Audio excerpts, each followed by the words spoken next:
अस्सलाम वालेकुम। कैसे हैं आप लोग? उम्मीद करता हूँ कि आप लोग खैरियत से होंगे। अच्छा, मैं ना बहुत सारे हमारे पास स्टूडेंट्स आते हैं या बहुत सारी जगहों पर इंटरव्यूज़ देने लेने जाता हूँ या वाइवा वगैरह हो गया या सारी चीज़ें। तो कुछ चीज़ें मैंने बड़ी कॉमन देखी हैं। एक तो ये कि सवाल खुल के कोई पूछता नहीं है, जिसकी वजह से उनको कोई जवाब नहीं मिलता, या अगर वो सवाल कर भी ले तो उसको फिर भी आगे से चुप करवा दिया जाता है। तो ये सारी चीज़ें, तो कुछ मैंने सजेशंस हैं टीचर्स के लिए भी और उन अदारों के लिए भी जो इंटर्नशिप करवाते हैं उनके लिए भी, और उन स्टूडेंट्स के लिए भी जो इंटर्नशिप या प्लेसमेंट करते हैं उनके लिए भी।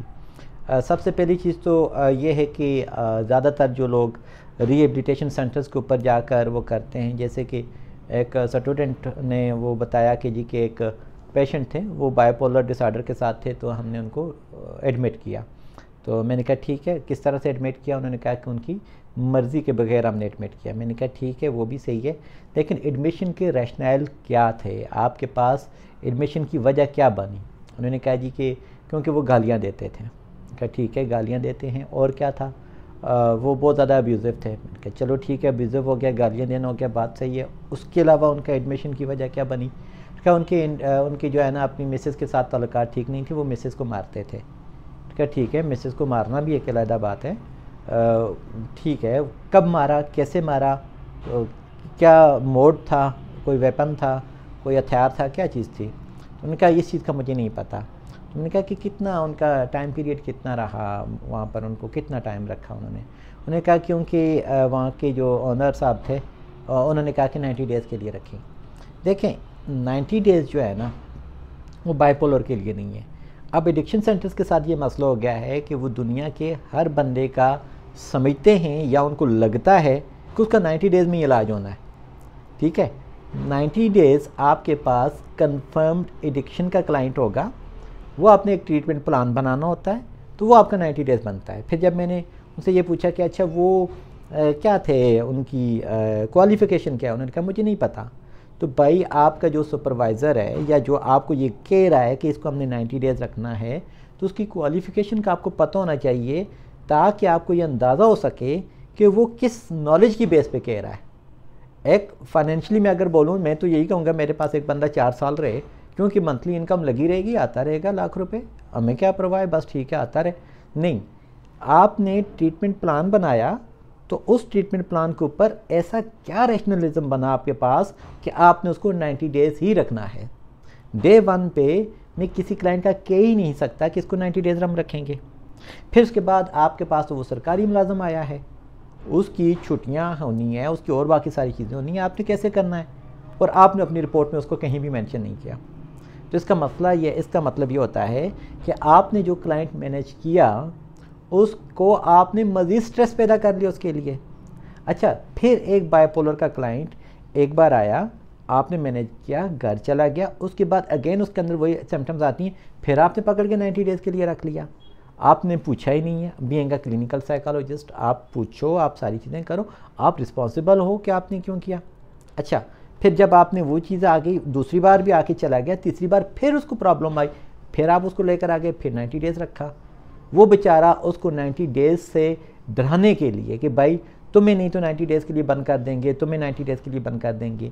क्या कभी आपने पाकिस्तान मेंटल हेल्थ ऑर्डिनेंस पढ़ा है कि जो बंदा आपके पास आएगा ट्रीटमेंट के लिए, उसको आपने रखना कितने टाइम के लिए है? आपने कभी देखा? नहीं देखा, ना पढ़ने की कोशिश की, ना आपने उसकी तरफ जाने की, बस वही लकीर के फ़कीर बने हुए हम जा रहे हैं आगे कि जी ठीक है, सही है, वो हमारा पेशेंट है, वो 90 डेज़ के लिए।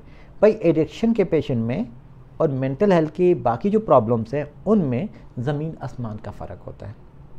और बाइपोलर के साथ अगर क्लाइंट आता है तो उसकी कंडीशन, उसकी इंसाइट कितनी डेवलप हो चुकी है। वो बंदा आपके पास एमफिल डिग्री होल्डर है, वो पढ़ा लिखा है, तालीम याफ्ता बंदा है, उस बेचारे को आप एक मैट्रिक पास बंदे से मैनेज करवा रहे हो यार।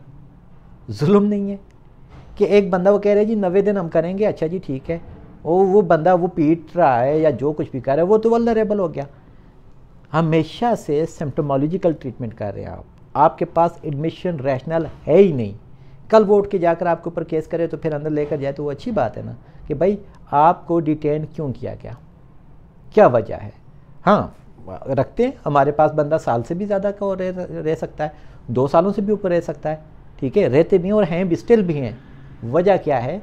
रैशनल है कि भाई ये रिस्क फैक्टर था, ये रिस्क फैक्टर्स हैं और इन रिस्क को हम ऐसे ऐसे मैनेज कर रहे हैं, और ये वाली चीज़ें जो हैं जो घर वालों ने हमें बताई हैं वो हमने यहाँ पर रह के हमने इसको ट्रीट करना है, और ये चीज़ें उसकी चलेंगी। एक चीज़ तो ये याद रखिएगा कि कोई भी पेशेंट, क्लाइंट जो भी है, एडिक्शन से हट कर है तो उसका 90 डेज़ आप पहले नहीं कह सकते। वो 90 डेज़ का उसका ताल्लुक ही नहीं है, उसका ताल्लुक 72 आवर्स के साथ है, उसका ताल्लुक 28 डेज़ के साथ है, फिर उसका ताल्लुक 6 मंथ के साथ है। उसका ताल्लुक कानूनी तौर पर ये नहीं है। कानूनी और अखलाकी तौर पर आप किसी बंदे को 90 डेज़ तक जो एडिक्शन का नहीं है उसको आप नहीं रख सकते। ये आप पहले कोई भी कहते हैं ना, समझो कि उसकी कोई एजुकेशन नहीं है।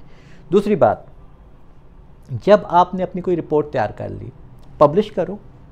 पब्लिश करने के साथ साथ आपको पता चलेगा कि आपने क्या क्या काम किया है। पब्लिकेशन कोई नहीं करता। फिर एक साइकोलॉजिस्ट है, वो चाइल्ड के साथ सेशन ले रहा है, बच्चों के साथ सेशन ले रहा है, एट अ टाइम वो स्पीच थेरेपी भी दे रहा है, एट अ टाइम वो क्या नाम है, उनको वो भी कर रहा है, पढ़ा भी रहा है, शेडो टीचर भी बन रहा है, वो उसके साथ में असेसमेंट भी कर रहा है, वही उसके ऊपर डास भी लगा रहा है, वही उसके ऊपर क्या नाम है एडिक्शन के स्केल्स भी लगा रहा है, वही उसकी पेरेंटिंग के स्केल्स भी लगा रहा है, वही उसके DSM को भी देख रहा है, ठीक है, सारा कुछ वो देख रहा है। एक चीज़ जो नहीं देख रहा, उसकी फार्माकोलॉजिकल मैनेजमेंट नहीं देख रहा। क्यों भाई? आपने एक क्लाइंट को देखा, उसका जो भी ट्रीटमेंट हुआ, साइकेट्रिस्ट ने जो दिया, क्या दिया? पूछता वो तो हमारे डोमेन की बात नहीं है। वो अगर आपके डोमेन का नहीं था तो आपके डोमेन में स्पीच थेरेपी देना भी नहीं था। आपके डोमेन में नहीं है, आपके डोमेन में उसको काउंसलिंग देना भी नहीं है। आपके डोमेन में वो चीज़ है जो आपकी यूनिवर्सिटी ने आपकी डिग्री के ऊपर लिखी है कि आपने क्या करना है। आपका ऑक्यूपेशनल थेरेपी भी दे रहे हो, वो भी तो आपके डोमेन की बात नहीं है। तो लिहाजा हम अपने पेशेंट्स को रेफरल नहीं बनाते, ना ही किसी और का फीडबैक लेते हैं। किसी और जो प्रोफेशनल्स हैं उनका फीडबैक भी नहीं लेते। हालांकि आपके पास कोई कमी है स्पीच थेरेपिस्ट की, आपके पास ना स्पीच थेरेपिस्ट की कमी है, ना ऑक्यूपेशनल थेरेपिस्ट की कमी है। फिर एक और चीज़, हमारे जो तालीम याफ्ता लोग हैं, यानी कि जो PhD इन स्पेसिफिक फील्ड है, फॉर एग्जांपल आपके पास ऑटिज़म स्पेक्ट्रम के अंदर कितने लोग होंगे जिन्होंने PhD कर रखी होगी? बहुत ज़्यादा हैं। हमारे पास कितने ज़्यादा लोग हैं जिन्होंने इसमें PhD कर रखी होगी, रिलेशनशिप इश्यूज़ के साथ कर रखी होगी? कितने लोग हैं जिन्होंने एडिक्शन के अंदर कर रखी होगी? क्या हम अपनी डिग्री के दौरान उन लोगों के साथ इंटरेक्शन करते हैं? नहीं। हम क्या उनके साथ जाकर बैठते हैं? बिल्कुल भी नहीं। हमने एक काम गलत कर लिया कि हम सिर्फ एकेडमिया की तरफ फोकस करते हैं। पास आउट हो गए, काम किधर करेंगे कोई पता नहीं है। काम जो कर रहे हैं, कैसे कर रहे हैं, उनके क्या चैलेंजेस हैं, उसको हम नहीं देख रहे। मैं क्रिटिसिज्म नहीं कर रहा, मैं 2021 से पहले बहुत ज़्यादा क्रिटिसिज्म करता था अदारों के ऊपर, लोगों के ऊपर, लेकिन अब मुझे पता है बड़ी चैलेंजिंग चीज़ है। मेरी पहली जॉब मेरी बड़ी और टाइप की थी, अभी और टाइप के चैलेंजेस कब सामने आया, तो फिर मुझे आइडिया हो गया कि यार सपोर्ट की ज़रूरत है हर बंदे को, हर बंदा ही उसमें है। लेकिन ये है कि आप अपने आप को बेहतर करोगे तो तब आप आगे जॉब कर पाओगे। अब मैं एक बंदे को ट्रेनिंग दे रहा हूँ तो कल मैं उसको अपनी जॉब पर नहीं रखने के काबिल नहीं रख सकता। वजह ये कि मैंने उसको ट्रेनिंग ही सही नहीं दी। तो ट्रेनिंग ऐसे दें, सुपरविजन ऐसे करें कि कल वही बंदा आप उससे जॉब ले सकें और उसको आपको पता हो कि यार जो जॉब आपने करनी है और यही जो काम आपने ट्रेनिंग में, इंटर्नशिप में, प्लेसमेंट में किया, यही काम आपने प्रैक्टिकल में करना है। नहीं मैडम ने कहा था कि फैमिली से आपने बात नहीं करनी, ये नहीं करना, वो नहीं करना। ठीक है, हम ये कह सकते हैं कि भाई कॉन्टैक्ट नंबर नहीं होने चाहिए, सबके साथ नहीं होने चाहिए। क्या आपने कोई और लैंडलाइन का नंबर या कोई एक यूनिक नंबर रखा है जिससे आपकी फैमिलीज़ आपके साथ रब्ता करें या आप सेशंस ले सकें, या फैमिलीज़ अगर एग्रीड हैं तो आपने सेशन लिए हों, या आपने असेसमेंट में उनको कभी एग्री किया हो? नहीं करते हम।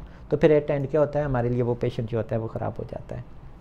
फिर उसके बाद ये रेफरल, अच्छा मैपिंग पूछता हूँ कि जी कि आपका क्लाइंट, आपने आए, आप एक महीना आपने उसके साथ लिया, लेकिन आपका क्लाइंट तो बॉर्डर लाइन का है या बाइपोलर का है, तो एक महीने के बाद क्या होगा? उसके साथ आप फॉलोअप कैसे लोगे?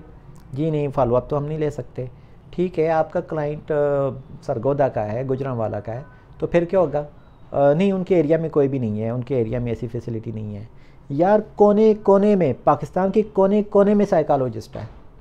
कहाँ पर, कौन सा शहर है जिसमें साइकोलॉजिस्ट नहीं है? मुझे ये बता दें।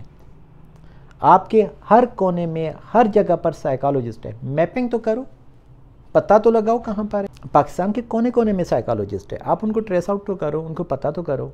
आप क्या कर रहे होते हो व्हाट्सएप फेसबुक ग्रुपों में, हाँ जी कोई साइकोलॉजिस्ट लाहौर में है, कोई साइकोलॉजिस्ट इस्लामाबाद में, जो अच्छा हो, आपने रिश्ते करवाने हैं उनके। अच्छा हो, अच्छा होने का क्या मतलब है? प्रोटोकॉल के मुताबिक जो भी काम करते हैं वही अच्छा है, ठीक है। नहीं हम अपने ज़ाती ताल्लुकात देखेंगे, जो अच्छा होगा ये होगा वो होगा, ठीक है। फ़लाने के पास में गया था वो बड़ा अच्छा था, प्रोफेशनली देखो ज़ीरो होता है बंदा, ठीक है। हमेशा से अच्छा बंदा वो है जो अपने प्रोटोकॉल के ऊपर कंप्रोमाइज़ नहीं कर रहा। हमें वो अच्छा लगता है जो हमारे साथ अच्छे से बात कर रहा है, नहीं आपके साथ जैसे भी बात कर रहा है वो अपने प्रोटोकॉल्स पे, वो जो प्रोफेशनल प्रोटोकॉल्स है पूरा चल रहा है, ठीक है सही है, चलने दो, काम करो, ठीक है। अच्छा, उसके बाद ये सेशन रिपोर्ट, एक बंदा बंदी से पूछता हूँ आपने कितने सेशन लिए, 22 सेशन लिए, ठीक है। और 22 सेशन की रिकॉर्ड कितने पे है, 2 पेजेस के ऊपर लिखा हुआ है। सेशन नंबर 1 पेशेंट आकर बैठा था, उसको मैंने MMSc अप्लाई किया, ठीक है। सेशन नंबर 2 पेशेंट आकर बैठा था, उसके साथ मैंने डास अप्लाई कर दिया। और 22 सेशन रिपोर्ट का मतलब ये होता है, ये मैं आपको इसलिए बता रहा हूँ क्योंकि बहुत सारे लोग आते जाते हैं, बहुत सारे लोगों ने काम करने होते हैं। सेशन रिपोर्ट या सेशन नंबर 1, सबसे पहले आपने उसका लिखना है डेट क्या थी, उस दिन क्या डेट थी आपकी, ठीक है। मिसाल के तौर पर आज 8 जनवरी है, आप लिखिए 8 जनवरी दिन को 11 बजे आप हो, ठीक है। आप अपना नाम लिखो, साथ में नीचे अपने सुपरवाइज़र का नाम लिखो, ठीक है। फिर उसके साथ आप अपने क्लाइंट का नाम नहीं लिख सकते, कोई बात नहीं, XYZ लिखने की ज़रूरत ही नहीं है, MRN नंबर लिख लो उसका। अगर उसकी परमिशन भी नहीं मिलती तो फिर आप कोई अपना कोड बना लो, आप अपने नाम के साथ का कोड बना लो। मिसाल के तौर पर किसी का नाम फातिमा ज़हरा है तो वो FZ लिख के 01 कर दे और आके सेशन नंबर 01, 02, 03 इस तरह से करते जाएँ तो आपके सेशन नंबर्स आ जाएंगे। क्योंकि ये जो चीज़ें हैं सारी ज़िंदगी के लिए ज़रूरी होती हैं और इसकी आपने सारी की सारी रिपोर्ट बना वो करके पहले आर्ड में रखें, फिर उसमें से ज़रूरी चीज़ें उनकी फ़ोटो कापी करें और उसमें से प्राइवेसी वाली चीज़ों को हाइड करें और फिर उसके ऊपर रिपोर्ट बनाकर अपनी यूनिवर्सिटी में जाकर सबमिट कर दें। कौन कहेगा कि आपने फेक काम किया है? और एक और चीज़, ये जो होता है ना, मैं ज़्यादा एक्सपोजर के चक्रों में 5 जगहों पर वो हो रही है जी, 3 महीने का टाइम दिया यूनिवर्सिटी ने और 5 जगहों पर जाकर प्लेसमेंट हो रही है। क्यों? मुझे ज़्यादा एक्सपोजर हो जाता। और यार ये कोई क्रीम थोड़ी लगानी है सबको ठीक है, उधर भी चला गया, उधर भी चला गया, उधर भी चला गया। हमने तो काम करना है। एक क्लाइंट को भी आपने प्रॉपर नहीं देखा, A to Z आपने देखा ही नहीं है। चलो एडिक्शन की बात कर लें, A to Z आपने देखा ही नहीं है। जब वो आया तब आप नहीं थे, जब वो जाएगा तो आप नहीं हो, ऐसा तो नहीं है ना। आप A to Z सारी इंफॉर्मेशन, सारी चीज़ें अपने पास रखो, क्योंकि आपको ये काम करोगे तो आपके लिए ज़्यादा बेहतरी आएगी। फिर टेस्ट पूछते हैं, HTP क्या है जी, पर्सनालिटी टेस्ट है, सही है, सही किया है। रैशनल क्या है, क्यों किया है, चुप, ठीक है। पेरेंटिंग स्केल आपने यूज़ किया कि नहीं किया, चुप। करना था, बच्चा था, प्रॉब्लम आ रही थी, हाँ आ रही थी। पेरेंट्स के साथ प्रॉब्लम आ रही थी, हाँ थी। टेस्ट करना था, हाँ करना था, क्यों नहीं किया, चुप। HTP किया हुआ है, चलो HTP कर लिया, क्यों किया जी, पर्सनालिटी चेक करनी थी। मतलब इधर उधर की चीज़ें क्या है, मतलब क्या मकसद है आपका, या आपके, ये तो मैं सुपरवाइज़र्स को कह रहा हूँ कि आपका क्या मकसद है, आपने क्या चीज़ देखी उसके अंदर। आप एक चीज़ सोचो कि आपका भाई है, उसको बीमारी है, आपने किसी जगह पर जाकर दाखिल कर दिया, ठीक है, और वो उसके बाद जो होता है वापस आता है, उसकी रिपोर्ट आती है तो उसकी मैरिटल माल एडजस्टमेंट की रिपोर्ट लिखी हुई है, उसके ऊपर स्केल आया हुआ है, लगाया हुआ है, तो आप तो कहते हो ये तो बेचारा मैरिड ही नहीं था, आपने क्यों लगाया। तो सेम यही चीज़ें हो रही हैं कि एक बंदे को पर्सनालिटी इश्यूज़ हैं, अगर ठीक है लगा लें, सही है, लेकिन उसको साथ में आपने ये देखा कि पेरेंटिंग के साथ इशू आ रहा था तो वो भी लगा लेते, ठीक है। उसके साथ और प्रॉब्लम आ रहे थे, उसको जॉब सेटिस्फेक्शन का मसला था, वो लगा लेते। फिर उसके बाद बॉर्डर लाइन के साथ जो बेचारे आते हैं उनको नहीं बार बार आप उसी में रखोगे, ठीक है। काम डाउन करना, मैनेज करना बहुत ज़रूरी है, क्योंकि इस फील्ड में बहुत ज़्यादा चैलेंजेस ऑलरेडी हैं। और फिर उसके बाद नॉन सीरियस लोग जब मज़ीद काम कर रहे होते हैं वो और ज़्यादा परेशानी हो जाती है कोई भूखा नहीं मरेगा इंशाअल्लाह ताला, कोई ऐसा मसला नहीं होता, लेकिन आप एक प्रॉपर चीज़ें कर लो, ठीक है। उसमें ये होगा कि आपके लिए एक बड़ी अच्छी चीज़ें आएंगी। फिर उसके बाद एक और पूछता हूँ जी कि मेजर डिप्रेशन एपिसोड है या मेजर डिप्रेशन का केस है, अच्छा जी ठीक है, क्या क्या हुआ था? उनकी 2 टाइम जो है ना प्रेगनेंसी मिसकैरेज हुआ था। तो प्रेगनेंसी मिसकैरेज हुई है तो क्या ये जो अलामात आई हैं ये उससे पहले की थी या बाद में आई हैं? तो बाद में आई हैं। तो फिर आपने पोस्टमार्टम डिप्रेशन को क्यों नहीं देखा, पोस्टमार्टम ब्लूज़ को क्यों नहीं देखा, इसकी रिसर्चेस क्यों नहीं पढ़ी? ठीक है, फिर आपने चलो DSM के ऊपर ये नहीं होता तो आपने क्या बाकी चीज़ें पढ़ के कोई रैशनल इसके साथ नहीं देना था? ज़रूर देना होता है जी। अच्छा, फिर एक और चीज़, जब भी पूछो ये चीज़ आपने क्यों लिखा है, सुपरवाइज़र ने कहा था, अच्छा टीचर ने कहा था नहीं। एकेडमिक लाइफ में और एकेडमिक या प्रोफेशनल लाइफ में और दूसरी लाइफ जो आपकी पर्सनल लाइफ है, इसमें ज़मीन आसमान का फ़र्क होता है। घर में हम कह सकते हैं भाभी ने कहा था, अब्बू ने कहा था, वो प्रोफेशनल लाइफ नहीं है। लेकिन जब आप एकेडमिक लाइफ में हो और अपनी एक सेटिंग में हो तो वहाँ पर आपके पास रिटन में हो, क्योंकि हमारी सुपरवाइज़र ने हमें ये चीज़ इंस्ट्रक्शंस दी थी और ये मेरे पास लिखी हुई हैं, मैंने इसके ऊपर अमल करना था। कहने पे नहीं जाना, उनको बोलो कि रिटर्न में हमें दे दें। फिर उसके बाद किसी एक स्टूडेंट को भी मैं पूछूं कि आपका कोई क्लिनिकल सुपरविज़न है। मज़े की बात, हमारे पास हमारी एक स्टूडेंट कह रही है आपने ये क्यों नहीं किया, ये फ़ाइल क्यों नहीं किया कि हमें अलाउड नहीं थी। क्यों अलाउड नहीं थी? फलाने सर ने कहा था। सिक्योरिटी गार्ड का कह रही हैं उसने हमें मना किया था। क्यों भाई? उससे पूछना है या आपने अपने सुपरवाइज़र से पूछना है? आपका सुपरवाइज़र आपको कच्चा खा जाएगा, मार जाएगा? नहीं, आप काम करोगे, आपके सुपरवाइज़र आपको देखेगा, बार बार पता चलेगा, कल आपका एक्सपीरियंस लेटर अच्छा बनेगा, कल आपकी केस मैनेजमेंट आपकी अच्छी बनेगी, आप जॉब जहाँ पर करोगे वो ज़्यादा अच्छी बनेगी।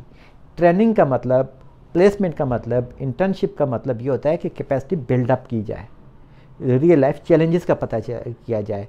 आपकी जो प्लेसमेंट या इंटर्नशिप रिपोर्ट्स हैं उसमें रियल लाइफ चैलेंजेस रिफ्लेक्ट होने चाहिए, ठीक है। और जो स्टूडेंट जिनको लगता है नहीं ऐसा नहीं हो सकता, हमारे टीचर तो हमारे सुपरवाइजर हमें वो नहीं करेंगे, तो सिंपल आप मुझे एक ईमेल कर दो, मैं आपकी टीचर्स को आपकी बिहाफ पे खुद एक्सप्लेन कर देता होता हूँ। कितने का करता हूँ मैं, भले वो हमारे पास यहाँ पर नहीं है, कराची में है, कोई गिलगित में है, वो कहते हैं कि भाई ये क्लाइंट हमने देखा था तो ये जो है ना 5 दिन के बाद ये आया ही नहीं है। लिख लो 5 दिनों के बाद नहीं है, जितना आया उतनी रिपोर्ट बना लो। अच्छा, एक क्लाइंट था वो 1 महीने तक आया, उसके बाद वो नहीं आया, वो लिख लो, इतना कर लो। रियल लाइफ चैलेंजेस तो बताओ अपने सुपरवाइजर्स को। उन बेचारों को तो यही लगता है कि ये जाते हैं काम नहीं करते, आप काम करते हो, रिसोर्सेज लगाते हो, सारा कुछ करते हो, वो चीज़ें नहीं होती। बताओ, चीज़ों को एक्सप्रेस करो, ठीक है। फिर उसके बाद आप आगे क्या नाम है, 2-3 टेस्ट हैं शरीफ से, डास्ट है, BDI है, डास्ट है और BDI है और HTP है, ठीक है। ये 3-4 मिले हुए हैं, बस वही बार बार रिपीटली या MMSC है, वही किए जा रहे हैं हर क्लाइंट के साथ इसी तरह से। ऐसे नहीं करना। एक बच्चे के भी, किसी एक बच्चे के भी फैमिली का वर्बेटम रिटन में मैंने नहीं देखा जो कि न्यूरो डेवलपमेंटल के साथ आया हो। क्यों? आपने अंग्रेज़ी में सारा कुछ लिख लिया हुआ है। फैमिली को जो मसाइल आए थे, जिस ज़बान में उन्होंने आपको बताया था, वो तो लिख लो। नहीं लिखनी। नुकसान इसका ये होता है कि कल जब आप अपना अदारा बनाते हो तो हम ख्वाब खरगोश में बैठे होते हैं, हमें लगता है कि ये इसमें बहुत ज़्यादा स्कोप है और स्कोप बिल्कुल भी नहीं होता फिर, क्योंकि आपके पास रैशनल नहीं है। और एक चीज़ याद रखें, साइकोलॉजी एक कॉमन हर बंदे का काम है, सारा कुछ है, लेकिन जब हमें ये लगता है ना कि हम जो आम बंदे को एक्सप्लेन करना बैठ जाते हैं, साइकोलॉजी में ये भी होता है, ये भी होता है, ये भी होता है, पहले पढ़े लिखे लोगों को तो आप बता दें कि भाई क्या करना है, ठीक है। आपका क्लाइंट है, मेजर डिप्रेशन डिसऑर्डर के साथ आया है, तो जब मैं आपसे ये पूछता हूँ कि इसकी प्रेवलेंस क्या है तो खामोश। अल्हम्दुलिल्लाह।